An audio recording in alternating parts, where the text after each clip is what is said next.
President Obama told the Department of Justice to no longer defend the federal law that prevented gay marriage. The Defense of Marriage Act had been a Clinton-era move that defined marriage as between one man and one woman.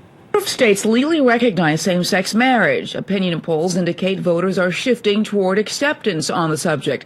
And now the White House says the federal marriage law defining it between just one man and one woman is unconstitutional. This is a very revolutionary move on the part of the Department of Justice. The move comes after the Obama administration's unraveling of another Clinton-era edict, Don't Ask, Don't Tell. It's another shift in White House public policy. The president's position on the Defense of Marriage Act has been consistent. He has long opposed it as unnecessary and unfair. It's being called a win for the Constitution's guarantee of equal protection under the law. We're just overjoyed. It's a historic day, and I don't think a lot of people understand the privilege that we have living in this time. The administration's position was reevaluated because of two recent lawsuits challenging the statute. When a law is actually being challenged in court, and the government recognizes that the law is likely to lose, it's doing the right thing by throwing in the towel, by saying to the court, we can't defend. Well, now here to debate the fallout from the decision, Brian Brown with the National Organization for Marriage. He's in our D.C. bureau. And Sean Eldridge, the political director of Freedom to Marry. He is here on the set. So welcome to you both. Thank you. Good morning. Since, Brian, you're kind of far away from me, I don't want to bring you into it first, so I'm going to get your reaction to this change in policy. What is your take on this? Well, the fact is that the Obama administration, even when it was technically defending the law, was essentially throwing the case. In their own briefs, they said that they expressly disavow the four public purposes of the Defense of Marriage Act. And so now the mask is off. What was before just throwing the case, now they're out of the case completely. It's a bad day for the Constitution. The executive branch has an obligation to vigorously defend the laws passed by Congress. But now I expect Congress itself will intervene in the case and at last we'll have someone who's actually standing up and making the arguments to defend the Defense of Marriage Act. Sean, what do you react? I mean, obviously, this is probably good news for the... Yeah, well, this is a huge step forward, not just on the issue of marriage, but what the Attorney General, what the President said was, we should presume that discrimination against people based on sexual orientation should be unconstitutional. So that has a real effect on this DOMA case, which they said, with that higher level of scrutiny, is really indefensible, but it will also impact an array of gay rights issues where there is discrimination in this country and not just on marriage. Now, I think also one of the things, one of the criticisms, Sean, was that it really creates this sort of heightened scrutiny for gay rights. You know, why are they now above other kinds of, issues? Well, what the Attorney General and the President said was a recommendation to the court that in their reading of the law, sexual orientation discrimination is unconstitutional, and that you would need to find a really good governmental or societal reason to impose discrimination. They said in this case there is no good reason to keep DOMA on the books, but the courts will do their job. This is the President and the Attorney General's ruling. It's their reading of the law, a reading that I agree with, but now it's up to the courts to look at the law, look at the facts, and make their own determination. Brian, one of the things that is kind of avoided in this discussion is basically what are the good and bad elements about gay marriage. I mean, obviously, Sean's bringing up, you've got to find a societal reason for us not to have gay marriage. What are your societal reasons for not having gay marriage?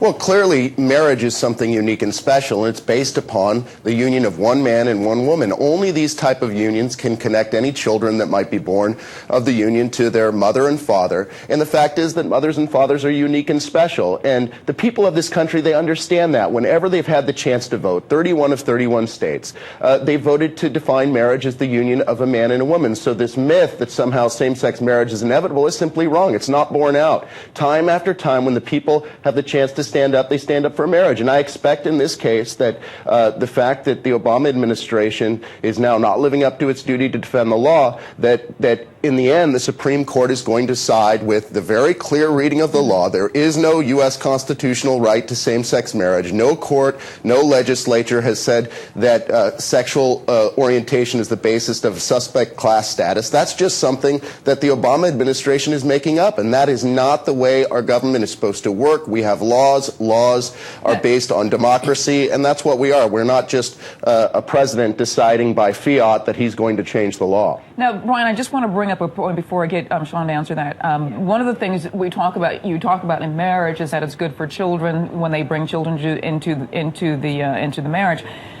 The problem is that, you know, when you have technology like in vitro, you've got adoption, you automatically sort of create a third party bringing children into a marriage, even if it's a heterosexual marriage. So can this whole issue of children really stand up as a reason, a societal reason?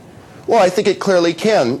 Children, any child born into this world is going to have a mother and a father. And the state has an interest in the connection between marriage and parenting. The state also has an interest in religious liberty. And the fact is, when you change the definition of marriage, you don't just change it for that same-sex couple down the street. You change it for everyone. And that's why in the schools we've seen kids in kindergarten told that their mothers and fathers are bigots because they believe that marriage is the union of a man and a woman. We've seen Catholic Charities in Boston told that it can no longer adopt some of the most needy children simply because it can't, by its religious beliefs, adopt children to same-sex couples. And proponents of same-sex marriage, far from saying this is wrong, they're now claiming, well, yes, people that disagree with same-sex marriage should be punished. They're discriminating. Let me get Sean to go in on this.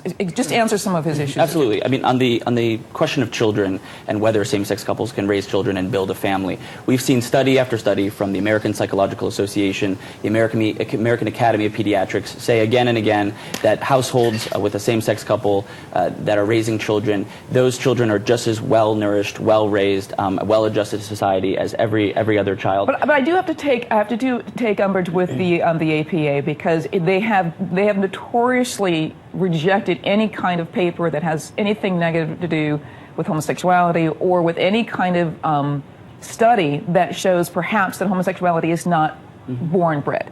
And that's my problem with the APA. They've got all these great studies out there, but the studies have actually been flawed, and there are many people who actually have shown the flaws in them. Well, a majority of the scholars and the majority of people who have looked at these studies that I know of have respected them. But I just would love to take a quick half step back and talk about what DOMA is, because we're having a conversation here about marriage. Sure. But the Defense of Marriage Act, which was passed in 1996, was passed when there were no marriages between same-sex couples in the world. It was passed before we had the 5 states in the District of Columbia now that allow same-sex couples to marry. Sure. So what the Defense of Marriage Act says is that it ends a long tradition in the United States of the federal government honoring a valid marriage in the state. So the tradition in the United States is if a couple can get married in the state and their marriage is valid in that state, the federal government honors it for everything from immigration to Social Security to taxation.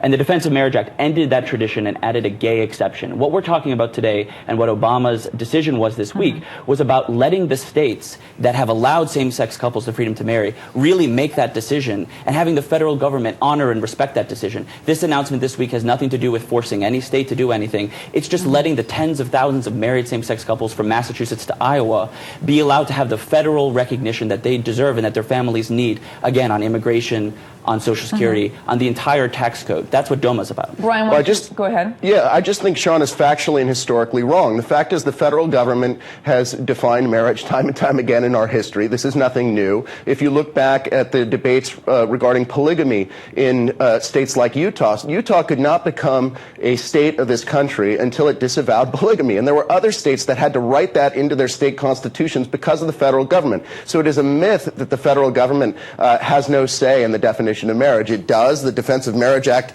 makes very clear that on the federal level, marriage is the union of one man and one woman, and no state will be forced to recognize same-sex marriages from another state. And what Sean is essentially arguing that by overturning DOMA, a state like California or Maine, which the voters voted to protect marriage as the union of a man and a woman, either by amending their state constitution or by rejecting same-sex marriage outright, that those states should somehow be forced now to recognize same-sex marriages from Massachusetts and Connecticut. So this is not about states' rights. This is about forcing states who've already voted democratically to recognize marriage as the union of a man and a woman to recognize same-sex marriages from other states, and that's simply wrong.